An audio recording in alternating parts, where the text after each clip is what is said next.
Koronavirus уже pandemiyadan chiqqanimizdan keyin ham insonlarga bu udobno ekanligi ongiga singdirib qolishdi.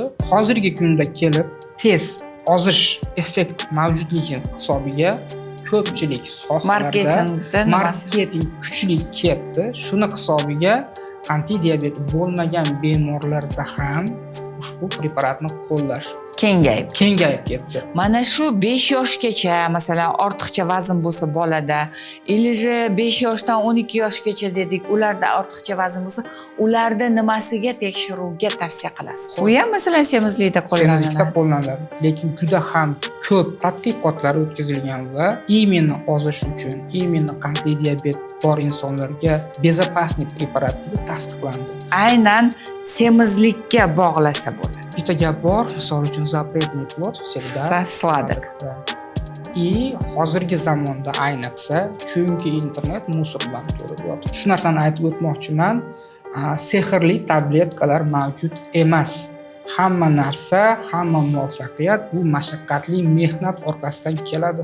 Atrofimiz переработка qilingan, tez hazm bo'luvchi snacklarga, misol uchun gazaklarga to'lib yotibdi. Farzandlarimizda informatsion filtr, informatsion baryerni shakllantirishimiz kerak bo'ladi. Hozir mana siz gapiryapsiz, menda fikr kelyapti-da.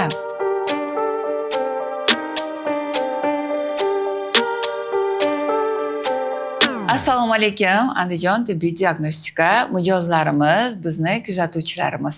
Mana bir qancha ta'tildan so'ng yana sizlarga qaytib keldik va biz 2026-yildagi podkastlarimizni boshladik. Bizni kuzatishni davom eting, yo'qotib qo'ymang. Hozirroq podpiska bosib qo'ying. Bugun doimiy qiziq va aktual masalalarni sizlar bilan muhokama qilib, mana shuni yoritib, sizlarni savollaringizga javob olib chiqadigan mavzuni tanladik. Bu mavzu semizlik. Ortiqcha vazn egalari, yaqinroq kelinglar. Sizlar uchun o'zi yosh bo'lishiga qaramay, endokrinologik tajribasida juda ham ilg'or mutaxassisni taklif qildik. Abdullayev Husanboy, endokrinolog va assalomu alaykum. Assalomu alaykum. Husanboy, bugun siz bilan mana shu mavzuni chapanicha qilib, xalq tilida qilib, bu mavzu gapirmagan soha qolmadi. Albatta. Tavsiyalar bermagan soha qolmadi. Lekin negadir bu mavzuda semizlikni gapiradigan bo'lsak, ortiqcha vazn egalarini nazarda tutadigan bo'lsak, bu muammo hal bo'lishi qiyin, bartaraf bo'lishi qiyin bo'lib kelyapti bugungi kunda. Shuning uchun xush kelibsiz. Rahmat. Ruxsat bersangiz, men sizga bir nechta savollarni tayyorlab qo'ydim va mana shu savollardan siz bilan bugun ozgina suhbatlashsakda, bizni mijozlarga, kuzatuvchilarga tavsiyami yoki qandaydir tanbehmi? Albatta, da, yoki qandaydir chaqiruvmi? Shu narsani suhbatdan keyin har biri o'ziga bir narsasini olsa. Albatta. Avvalambor taklif uchun rahmat. Bu juda ham aktual dolzarb muammo bo'lib qolmoqda. Bu 21-asr epidemiyasi hisoblanadi. Kundan kunga, soat sayin semizlik va ortiqcha vazn bilan qiynaluvchi insonlar soni ortib boryapti. Ayniqsa bu yosh bolalar orasida ham uchrashi bu bizni dahshatga solishi kerak. Shuni mana bu mavzuga tayyorgarlik qilyotib, o'sha voz danniylari degan narsaga e'tibor qiladigan bo'lsak, 43% bu deyarli 50% kattalar ichidagi insonlarda ortiqcha vazn, semizlik bor deyapti. Ulardan 16% bolalarda kuzatilyapti deyapti. O'shuning uchun bu aktual bo'lib.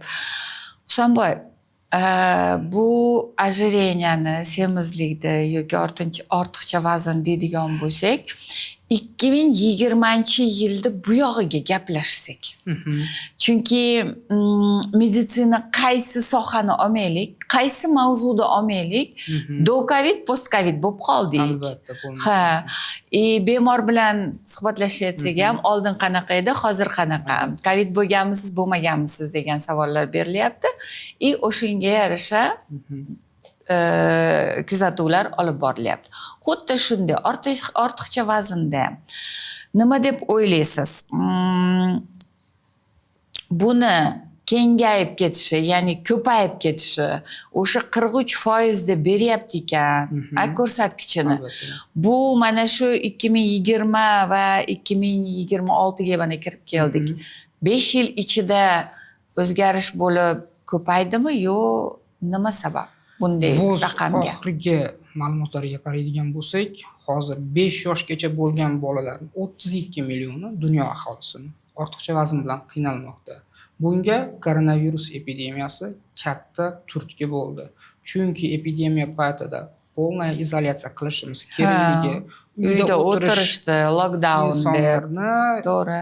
Yana ham o'sha malopodvижный образ жизни deymiz, ya'ni kam harakatli hayot tarzini populyarniy bo'lib ketishiga sabab bo'ldi va barcha supermarketlar deymiz, restoranlar tarmog'i deymiz, barcha ovqatlarni uyimizgacha dastavka qilib berishni o'rgatib qo'ydi insonlarga. Koronavirus уже pandemiyadan chiqqanimizdan keyin ham insonlarga bu udobno ekanligi ongiga singdirib qolishdi va bozorga chiqishlar oldingidek, supermarketga borishlar kamayib ketdi. Telefonimizni ochamiz, приложениyani ochib zakaz qilamiz. Nafaqat bozorga, supermarketga, даже ustimizga bir nima oladigan bo'lsak ham уже onlayn tarzga o'tdi. Demak, organizm u yoqda tursin, hayot tarzimizdan уже kelib kirib keldi bu. O'zimiz bilmagan holatda. Bunga pandemiya sababchi bo'ldi, xolos. Insonlarda moyillik bor edi, chunki insoniyat bu eng lenivый deymiz, dangasa hisoblanadi. To'g'ri, eng bir pasda unutib qo'yadi. Albatta, mehnat qilishni xohlamaymiz. Bu turtki bo'ldi. Uyingda o'tir, o'zim olib borib beraman. O'zim olib borib beraman. Olib borib beraman. To'g'ri. Qarang, ortiqcha vazn deyapmiz. Erkaklarda ham, ayollarda ham deb belgilanadi. Albatta. Bugungi kunda bu narsa menimcha bir xil uchrayapti. Как у мужчин, так и у женщин одинаковые показатели bo'lib kelyapti. O'shuning uchun erkaklarga nima, mana birinchi pasil nimadan boshlardingiz bu mavzuni? Ayollarga birinchi pasil nimadan boshlardingiz bu mavzuni? Xo'sh, keling. Genetik nuqtai nazardan olib ko'ramiz. Erkaklarda boshqacha semirish turi bo'ladi. Ayollarda boshqacha.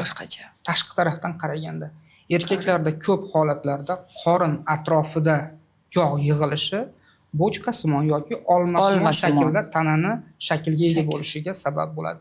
Ayollarimizda son, chanoq sohasiga yig'ilib, noksimon, ya'ni genoid tip ожирения deydi, turidagi semizlikka sabab bo'ladi. Endi asoratlar ham shunga yarasha organlarni tanlaydi. Erkaklarda ko'proq yurak sohasida kardiovaskulyar asoratlar ko'payadigan bo'lsa, ayollarda esa ko'p holatlarda ginekologik tarafdan, ya'ni polikistoz, tuxumdonlar polikistozi yoki bo'lmasa homiladorlarda qandli diabetni bir turi, ya'ni gestatsion, homilador diabet asoratlari kelib chiqishi sabab bo'ladi. Va albatta lecheniya boshlashdan oldin qaysi jinsga mansubligini qarab, taktika lecheniyasini tanlasak, tezroq ularni shu muammodan qutulishga yordam beramiz. Yana bir narsani aytib o'tmoqchiman podkast boshida. Semizlik bu surunkali davom etadigan va retsidiv beradigan, ya'ni qaytalanadigan bir nechta omillar ta'sir qiladigan kasallik hisoblanadi. Uni 5-10 kunda effekt olib, 5-10 kunda davolashning imkoni hozircha mavjud emas. Yillar davomida odam disiplinani qattiq ushlagan holda, barcha bilimlarini yirtgan holda va mutaxassis bilan maslahatlashgan holda ushbu muammo bilan kurashsa, bu narsadan qutulish imkoni mavjud. Demak, hozir shunda ozgina izoh berib ketaman. Erkaklarda qorin qo'yish, semizlik. Albatta. Ayollarda bu belida, Bel aylanishi. son sohasida, qorinni pastki qismida Albatta. ko'proq. Albatta. Shunaqada o'zgarish. Bizda aniq sifralar mavjud tibbiyotda. Bu 2024-yilda Qachon yangilandi. biz insonni semiz ekansan deyishligimiz uchun aniq qaysidir raqam o'lchovi Mavjud. bor. Hoziroq qo'lingizga lenta olib, lentachka bilan qorin aylanasini o'lchashingiz mumkin. Ayollarda bu o'lchov 88 santimetrdan past bo'lishi kerak. Erkaklarda esa bu o'lchov 102 santimetrdan past bo'lishi kerak. Tasavvur qiling, bemor yoki shunchaki qiziqish uchun o'lchab ko'rmoqchi. 104 santimetr chiqdi erkak kishi. Demak, bu insonda уже Proses ketyapti. proses ketmoqda. Insulinga bo'lgan sezishchanlik pasayib ketmoqda va yillar o'tib o'zini ustida ishlamasa, endokrinologga murojaat qilmasa, даже qandli diabet, yurak qon tomir kasalliklari, insult, infarkt kelib chiqishi mumkin. Bu isbotlangan narsa. Avvallari biz aytar edik, 2024-yilgacha ayollarda qorin aylanasi 80 santimetrdan past bo'lishi kerak, erkaklarda 94 santimetrdan past bo'lishi kerak deb aytar edik. Bu eski daniylar. Bizdagi tendensiyalar o'sha barcha fast foodlarga bo'lgan talabni oshish hisobiga bu pokazatellar bir oz oshdi. Hozirgi kunda erkaklar uchun 102 santimetrdan past bo'lish, ayollarda esa 88 santimetrdan oshmasligi bu krasnaya liniya qilib Krasnoy flagi degandek. Da. Ha, red flag. Red flag. Xo'p, eshitdinglar, 102 va 88 belgini lenta bilan o'lchanglar. Agar 102 dan yuqori bo'ldi, 104 bo'ldi, misol. Ularga hozir nima tavsiya berasiz va tez nimaga chaqiriq qilasiz? Ayollarda agar o'sha siz aytmoqchi 88 dan yuqori bo'ldi, ular nima qilish kerak? Вот мужчины и женщины первый их шаг. Birinchi navbatda nima sababdan shu holatga keldi? Sababni topib olishimiz kerak bo'ladi. Chunki besabab hech narsa bo'lmaydi. Kimdadir hayotida stress juda ham ko'p. Kimdir stress Kimdir o'tkazdi. kechqurun ishlaydi. Nочная дежурство bo'lishligi mumkin. То есть son nima den-nochi almashib qolgan, uyqusida halovat yo'q. halovat yo'q. Yoki kimdir kechqurun bilan telefonda, Instagramda, YouTube'da video ko'rishni Ну, yoqtiradi. это hozir epidemiya. Epidemiya. Da. Va bu yillar davomida davom etish natijasida organizmimiz uni qabul qilmaydi. Chunki evolyutsiya natijasida milliard yillar davomida biz kechki payt dam olishimiz kerak, miyaga dam gatoviy berishimiz holatda boyovoy chiqib ketishga moslashganmiz. Bu bir necha 10 yillar davomida bu narsa o'zgarishi, lekin organizmda baribir o'zini atveti bo'ladi, o'zini reaksiyasi bo'ladi. Keyingi holat Demak, hamma ana shu tavsiya berayotgan gadjetlarni biz ham siz bilan gadjet uyquga ketganda albatta vaqtida uxlash uchun gadjetni olish. Keyingisi hayot tarzi. Qanday hayot tarziga egaman deb o'ziga savol berish kerak. Hammamiz qo'limizda hozirda paytda telefonlarimizda shadometrlar, qadamimizni o'lchaydigan prilojenalar mavjud.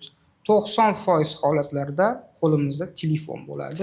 Shadometr yoqamiz, kun davomida qadam qancha yurdim? Uyim ichida ham bo'lsa. Da.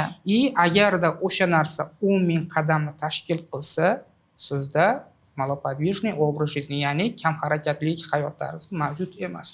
Agar u narsa 4,000, 2,000, 3,000 qadam bo'lsa, tabriklaymiz, sizda kam harakatlik hayot tarzi mavjud.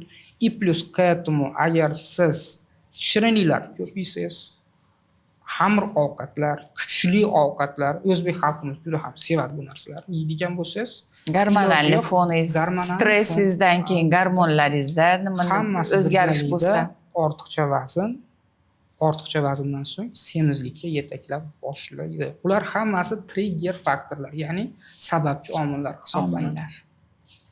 Qarang, Husanboy, mana shu hozir gadjetni gapiryapmiz, 10,000 qadamni gapiryapmiz. Bu xalq uchun, yangilik emas. Albatta.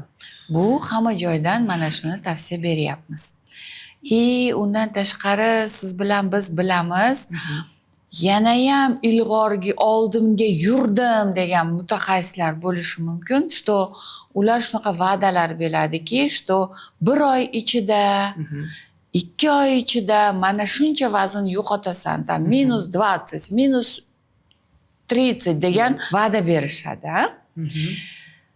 Keling, shuni masalan 4 oy deb o'rtacha, bu ham 4 oy ham o'rtacha emasdir balkim, lekin hozir biz xalqimizga o'rtacha deb belgilaydigan bo'lsak, shu 4 oyda ichida birinchi oyida bular tez vazn tashadi.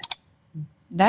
Tez oshadi отек hisobiga, suv ketishini hisobiga. Suv ketishini hisobiga, отек ketishi hisobiga, ya'ni shish ketishi hisobiga, ularda o'sha 7-9 kilo vazn tashash nimasi bor, imkoniyati bor.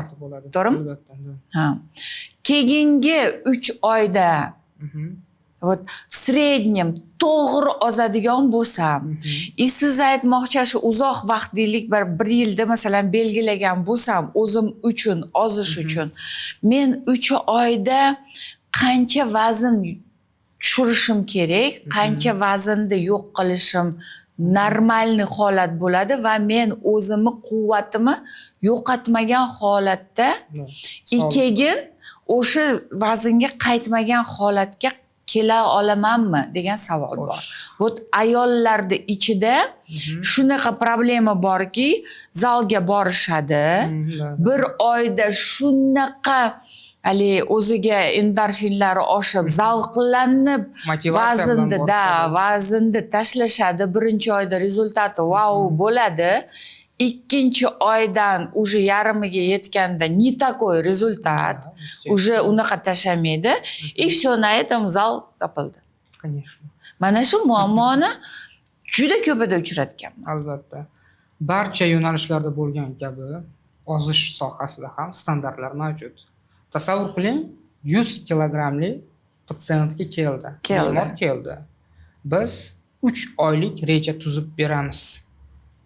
Analizlar topshirib, tekshiruvlardan tshательно o'tilgandan keyin, semizlik sababi topilgandan keyin 3 oylik reja tuzib beramiz. 3 oy davomida eng kamida 5% tana vaznini yo'qotish bu insonda to'g'ri lecheniya ketayotganligi va sog'lom ozish protsessi ketayotganligidan darak beradi. O'sha 100 kilogramli bemorimiz 3 oydan so'ng 95 kilo vaznga ega bo'lsa, to'g'ri ozish hisoblanadi. Eshitdilar a? Sog'lom ozish uchun vazndan agar bitta ozamanda mana shunda ushab turaman deydigan bo'ladigan bo'lsa, sog'lom ozishda. Keyin ozgandan keyin vaznda ushab qolish uchun baribir o'zini protokollari bilan yondashish kerak. Keyin o'sha ozilgan 5 kilogramlik vaznni 1 yil davomida saqlab turish kerak. Ko'pchilik 3 oy davomida chiroyli ozadi. Уже aytganingizdek 3 oydan keyin proses sekinlashadi va motivatsiya o'ladi. Bu yerda motivatsiya emas, balki disiplinani ushlab turish. Disiplina. O'z ustida qattiq ishlash eng avvalo birinchi o'rinda turadi. Shu narsalarni ushlab qolgan holda 1 yil davomida rezultatlar oladigan bo'lsak, barcha insonlarni ozdirish mumkin. Hamma punktlarga amal qilish kerak. Ya'ni sog'lom ovqatlanish, to'g'ri uxlash, 8-9 soat yoki 7-8 soat tungi uyqu bo'lishligi va albatta fizическая aktivnost. Shu uchala tarmoqni qo'shadigan bo'lsak, balkim dori-darmonlarsiz ham ozish mumkin. Bu fakt. Bu fakt. Qarang, siz aytdingiz, shu 100 kiloli vaznli inson kelsa dedingiz. Qarang, u 100 kiloli vaznli inson kelsa, уже biz sog'lom deya olmaymiz, a? Yo'q. Ko'p holatlarda insonlarda ortiqcha vazn bo'lgan insonlarda смертельный kvartet degan narsa bor, ya'ni o'lim to'rtligi. Ularda qandli diabet, dislipidemiya, ya'ni qondagi yog'lar miqdori yuqorilashi, xolesterinlarini, yuqorilashi. ya'ni buni ham albatta tekshirish Albatta. kerak. Qarang, sразу aytib urg'u berib ketaylik, qandli diabetni Qandli diabet. bo'lsa agar uni to'g'ri davolash, bo'lmasa agar bunga moyillikni yechib yuborish. Profilaktikasini ko'rishimiz kerak. Buning uchun albatta och qoringa utrumni tirshak glyukoza miqdorini, Glyukoza och qoringa i glikirlangan gemoglobin. Bu glikirlangan eng gemoglobinni asosiy birinchi pokazatelь bosqichda hisoblanadi. kelish kerak. Kelish kerak. Va bu narsani sizlar bilasizlar, glyukoza bizda doimiy tarzda bepul tekshiriladi. Albatta. Glikirованный gemoglobinni ko'rib qo'yishlik uchun Andijon tibbiy diagnostikaga murojaat qilsanglar bo'ladi. Albatta. Так, И дальше. липидный спектр. Lipidный спектр. Липопротеин низкой плотности, липопротеин высокой плотности. Высокой плотности. Qachonki insonda misol uchun yog' ko'p miqdorda bo'lgandan keyin qon tomirlariga o'tirishni boshlaydi. U yillar davom etgandan keyin ateroskleroz kasalligi kelib chiqadi va Ya'ni tomirda yog' qatlam paydo bo'ladi. yog' qatlam paydo Tomirda bo'ladi. devorlarida. Devorlarida u tromblarni ko'chish esa qo'qqisdan o'lim, ya'ni tela degan kasalligimiz bor. Zakuporka bo'lib qoladi kichik qon aylanish sohasiga. Emboliya bo'lib. Bunda birinchi yordam ko'rsatishning iloji yo'q. Momentalniy o'lim sabablariga sabab bo'ladi. Buni profilaktika qilish uchun albatta Lipidный spektr. spektrni ko'rish. Mana shu joyda men mijozlarga bitta narsani aytib o'tmoqchiman va tavsiya qilmoqchiman. Albatta semizlik emas, qand kasalligi emas, umuman katta yoshlik 50+ deganimizda hozirgi kunga keladigan bo'lsak, Husanboy aytmoqchi hayot tarzimizni holati bo'ladigan bo'lsa 45+ deylik. Lipidный spektrda glyukozani, glikirованный gemoglobinni hammamiz tekshirib turishimiz kerak va men mana shu chaqiriqda sizlarga tavsiya qilaman. Andijon tibbiy diagnostikada bu narsalar hammasi tekshirilishini sizlar bilasizlar. Husanboy, demak, tekshirdik, shu to'rtlikda ikkitasini aytib o'tdik. Это glyukoza, glikirованный gemoglobin, bu yerda lipidный spektr, keyingisi jigarimizni. jigar, Asosiy. fermentativная Albatta, funksiya pechenida. Chunki semizligi bor insonlarning hammasida gepatoz birinchi yoki ikkinchi darajasi kuzatiladi. Jigarda o'zgarish Jigar bor, biriktirish jigar to'plarida. yog' bosib qopti degan tushuncha bor. Hisobiga ularda o't tosh kasalliklari, ovqat iste'mol O'tida. qilgandan keyin hazm bo'lmaydi.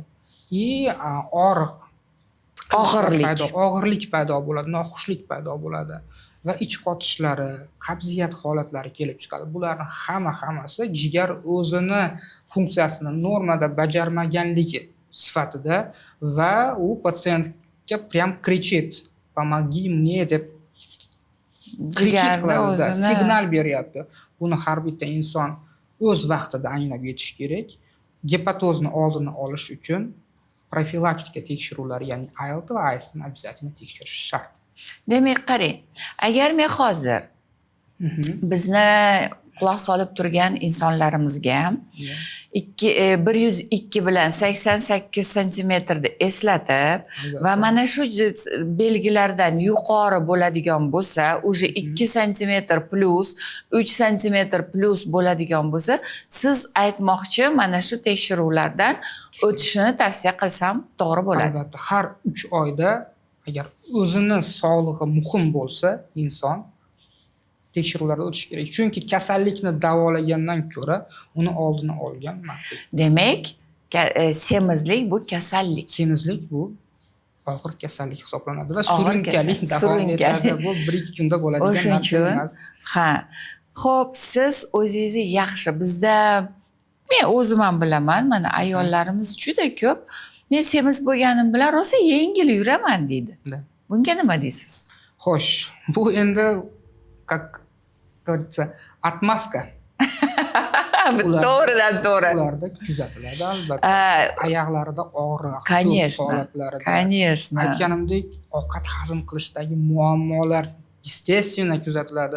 Просто uzoqroq suhbatlashish kerak va o'sha og'riqli nuqtalarga yetib borish. Baribir mana shu joyda qarang. Shish deganimizda mana suvda endi bu atyok. Atyok deganimizda vaznga bu ko'proq kilo beradi. Albatta. Agar yog' qatlamdan ketsa, bizda 4 kiloga oshsa ham уже yaxshi объемda ketadi. Albatta. Yog'lar bu yengil hisoblanadi organizmda, no qatlamda объемda katta qilib turadi. Hajm kattalashib ketadi. Hajmni katta qilib turadi. O'shuning uchun agar haqiqatda yog'dan ketayotgan bo'lsa, hajm tezda Ishladi. kichrayadi. Ya'ni aytganimdek, sekin astalik bilan yog' ketadi. Главный muskullarni saqlab qolgan holda Muskullarni, sog'lom ozishda da. faqatgina yog' ketishimiz kerak. Agar Muskul emas. muskul ketadigan bo'lsa, unda atrofiya bo'ladi, slabost kuchayib ketadi va erta qarish holatlari kuzatiladi. Erta qarish holati. Afsuski, ba'zi bir dori preparatlari, hozir shunaqa populyarniy bo'lib ketgan preparatlar yog' bilan birgalikda muskulni ham atrofiyasiga uchrashi bu oxirgi 25-yil dannilarida kelib chiqmoqda. Chunki bu dorilar hammasi 2017-2020-yildan FDA dan tasdiqlanib, yangi aniqlangan, yangi kashf etilgan dori preparatlar. Hozir mana shu savol berishimdan oldin o'zingiz og'iz ochib qoldingiz bu preparatlar haqida. Bilasizmi, men mana 2025da O'zbekistonga уже официально ruxsat berildi dedi.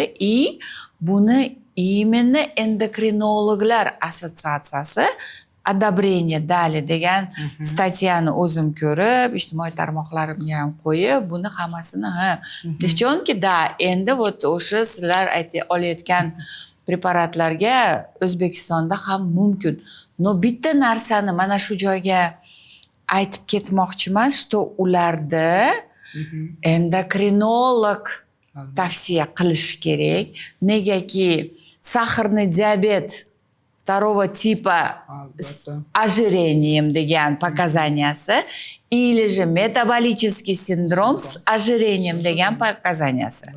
Endi aytaylik, 88 окружность, 86 deylik, окружность. Но это тоже нормальный ko'rinib turadigan ayol da. Albatta. Deydigan bo'lsak, ей u preparat tavsiya qilinmaydi, lekin u ayollar olib yotibdi. Xohlashmoqda. Xo'sh, keling dastavval ushbu preparat qachon paydo bo'ldi? Nima maqsadda dastavval ishlatilgan? Tarixiga yuzlanamiz. 1970-yilda dastavval semaglutid preparat, ya'ni Ozempic, Mounjaro preparatlarini tarkibi aniq bo'lgan va dastavval gastroenterologiya sohasida oshqozon yarasini davolash uchun qo'llanilgan ushbu preparat. Va bir oz o'tgandan so'ng, ya'ni 1988-yilda qandli diabetda foydalana boshlanishdi. O'zi organizmda ushbu modda ishlab chiqariladi. Bu GLP-1. Oshqozon ichaklarida ishlab chiqariladi, aynan ichakda va qondagi qand miqdorini normaga ishlab turishga yordam beradi va o'zimizning insulinimiz yana ham ko'proq organizmda hosil bo'lishiga yordam beradi. То есть это как фермент. Да, как фермент.